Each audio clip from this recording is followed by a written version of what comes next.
Hey everybody, Omar here. I am back with part 2 of the Hennie Plessis T-96 Griffin model. I want to do this video in 2 parts. I want to just basically show you the knife, talk about the knife, pretty much just give you guys an overall preview of the knife and a quick introduction to this new knife maker that's in town. And then in the second video, I want to talk about why it's important that we support these new knife makers that are coming onto the scene, because they are pretty much going to become the future of custom knife making as we forge ahead in this hobby. Because there's going to be more and more and more new knife makers coming out from other parts of the country. My specialty in this hobby is South Africa.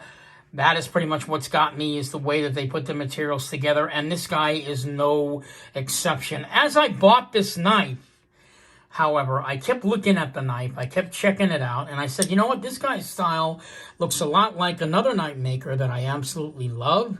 And that knife maker is John Arnold.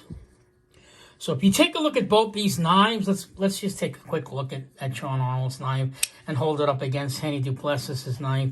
And you can see a lot of similarities in the style here. First of all, their handles are both, they're both like sort of angular.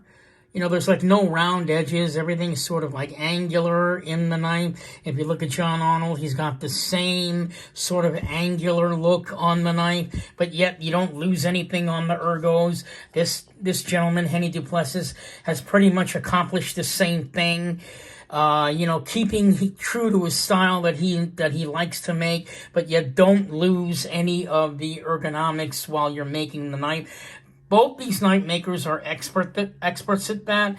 I mean, you see the roundedness on this one, how it's sort of sculpted round, kind of to fill your hand. Again, with Hennie Plessis, the same thing. You got the round thing going. That's not something that's common with every South African knife makers, but these two South African knife makers have got it down.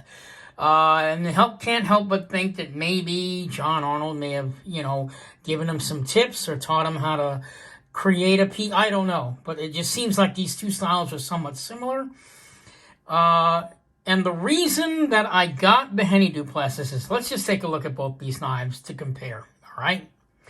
First of all, we have to keep in mind that John Arnold is a very well-established knife maker, versus Hennie Plessis, who's just pretty much starting out making folders and beginning to move forward with his craft, versus John Arnold, who's been doing it for so many years. Now, the reason it's important to support these new knife makers is simply this. You're actually getting a bargain when you go with a new knife maker that you've never heard of. Okay, let me explain.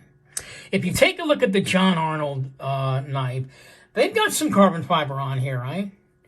But if you look closely, look, it's surrounded by G10, all right?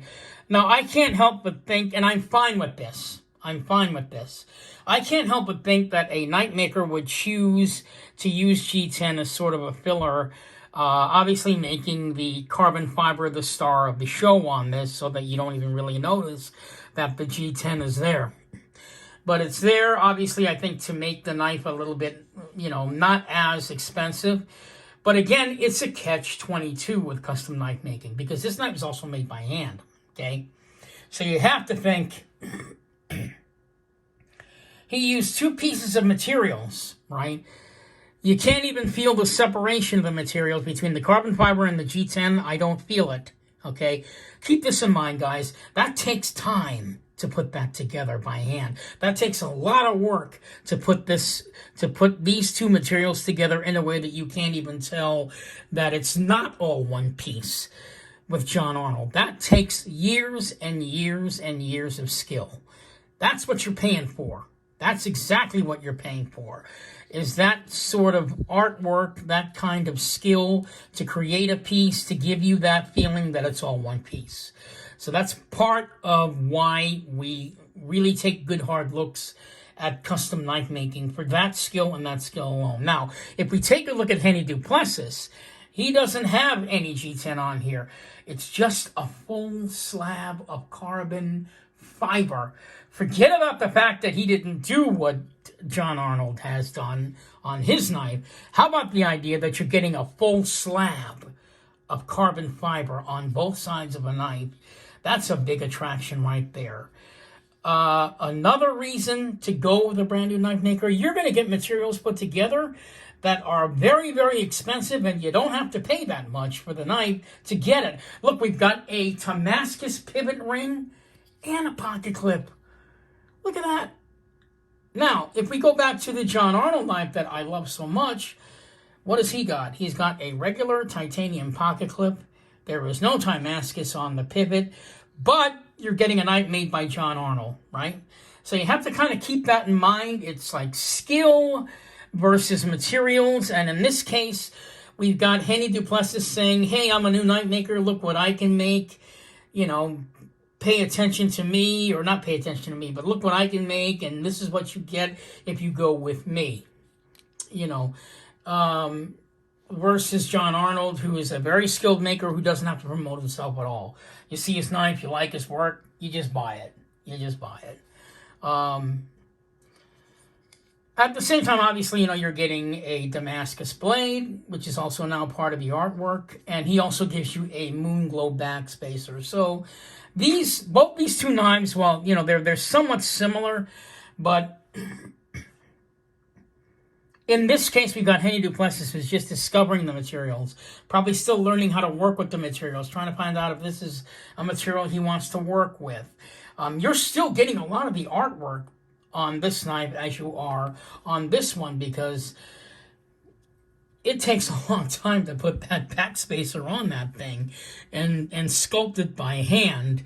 And I'm not saying that it doesn't take a lot of work for John Arnold to make his moon glow backspacer, you know, which I think it's carbon fiber. So yeah, but I mean, when you see stuff like this coming from a new guy, that's really got to kind of throw you back a little bit as far as how much work went into this.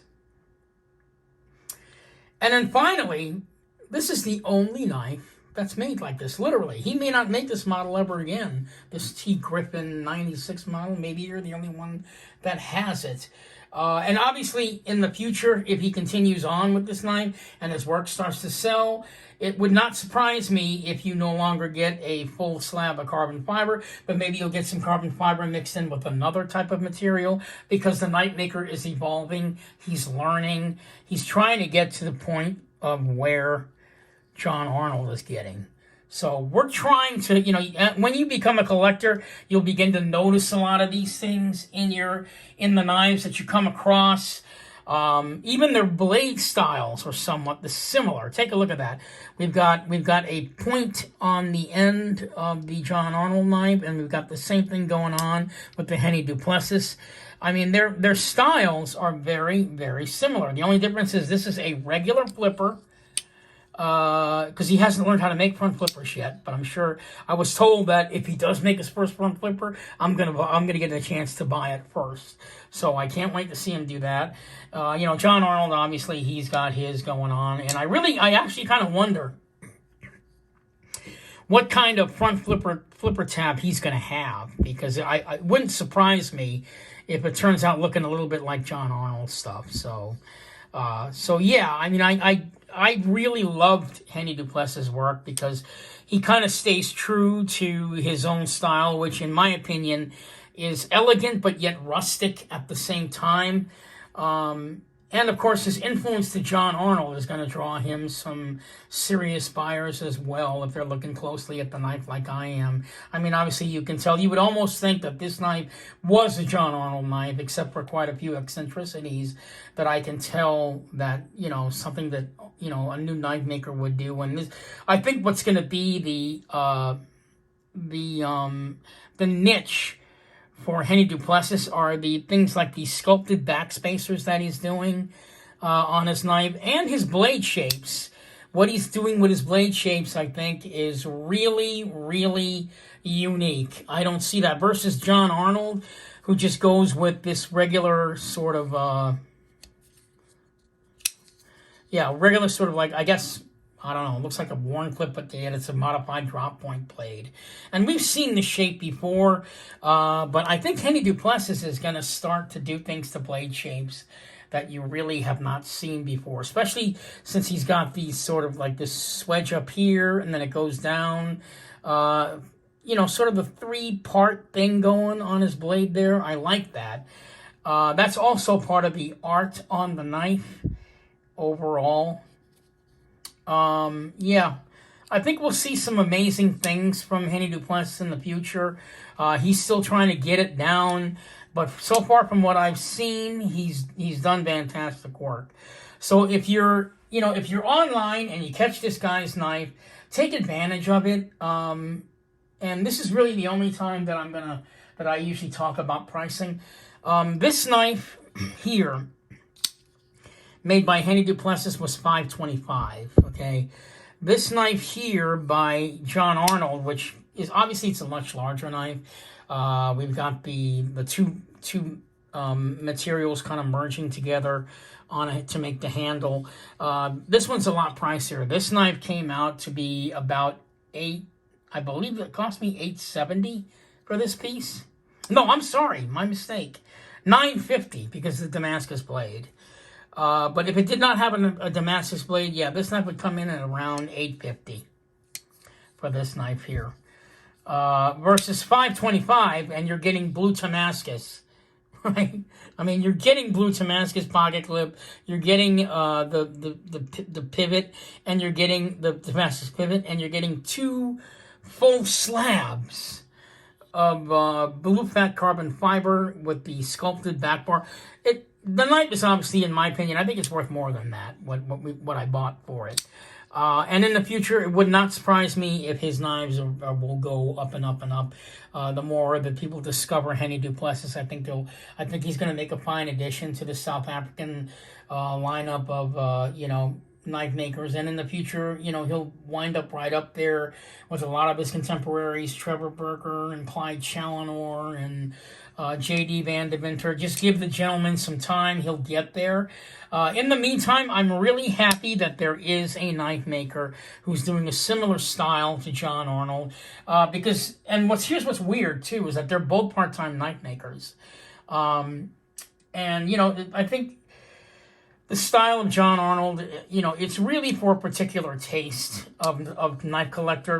Both these guys will be moving more into the borderline of tool versus art, because, you know, it looks like as time goes by and styles change in knife making, we're going to see a lot of South African knife makers go back and forth between the tool part and the art part, to the point where they're merging together. And what I'm hoping is that we'll continue to see styles like this coming from South Africa, where they're using more rustic materials, or at least giving it a more, you know, using the regular modern materials, but making the knife a little bit more rustic in nature, like it's something that would be used, you know, maybe not in the urban sense, but more like out in the backwoods area, but yet still have some kind of class to the knife that when you pull it out, it's still gonna, you know, impress people and go, hey, where'd you get that knife? That looks really nice. You want that kind of knife making to continue, and not be more, you know, not be, you know, I guess not be more predictable like we would think it would be. So anyway, this is Omar, the Knife Shark guy, talking about Hennie du Plessis and talking about John Arnold and how their styles are similar, and why we should support new knife makers like Hennie du Plessis that are coming into the light. Because, you know, eventually, you know, these knife makers, you know, I got to be honest with you, I don't know how much longer John Arnold is going to be making knives. The man, as far as I know, the man is like in his 60s or maybe early 70s, so he's getting up there, and we're going to be looking for newer knife makers to come along and show us some new stuff as the hobby moves forward. So this is Omar, the knife of the party guy. just having sort of a half discussion on South African knives again with John Arnold and Hennie du Plessis kind of neck and neck with each other. We'll see what happens with this guy. I think he's going to go pretty far. I have seen, if you go on Instagram and you take a look at some of his other knives, this doesn't even come close to what this guy can do. I saw one on his Instagram page that just completely blew me away, and I'm kind of pissed off that I didn't get a chance to buy that one because it had like dragon steel on it. I mean, it was unbelievable, unbelievable. So this is Omar, the Knife of the Party, signing off. Hoping that you'll check out Hennie du Plessis on Instagram. Maybe get yourself, consider maybe making this your very first custom. I do highly recommend Hennie du Plessis as one of your first customs, definitely. Why not? Isn't it kind of nice to match yourself up? You're like a new collector. He's a new knife maker. You and he can kind of travel together in this hobby and get into it. It would be kind of nice. So I just wanted to do this video for Hennie to get his work out there, get his work a little bit more noticed. Not that this channel, is going to do much for him. I don't even have 1,000 subscribers yet, but I do hope it does help him find his way more into the mainstream. He's already in with the Blade Gallery, which is great because there are quite a few new knife makers out there that are still not with the Blade Gallery, but I'm sure they'll be on there soon. One knife maker that comes to mind is Mitchell Clark. That guy's like pretty much become the James Dean of knife making in South Africa all of a sudden, because he is very well wanted. So there you have it. Part 2 of the Hennie du Plessis and John Arnold video, I guess you want to say, for the second half to show the comparisons between these two guys. And I will see you guys in the next video. I do have a new knife coming next Thursday, so I don't want to, so you guys will know that that's going to be my next video. I won't say who that guy is, but it'll be a surprise. But my very good buddy, Josh Schnober, who is a huge supporter of my channel, I want to thank him again, because I can't thank him enough for, encouraging me to go on and do these videos. Not that I was going to quit, but it kind of helps to have somebody in there going rah, rah, rah for you. So thank you so much for watching, guys. I'll see you guys in the next video. You guys have a wonderful evening.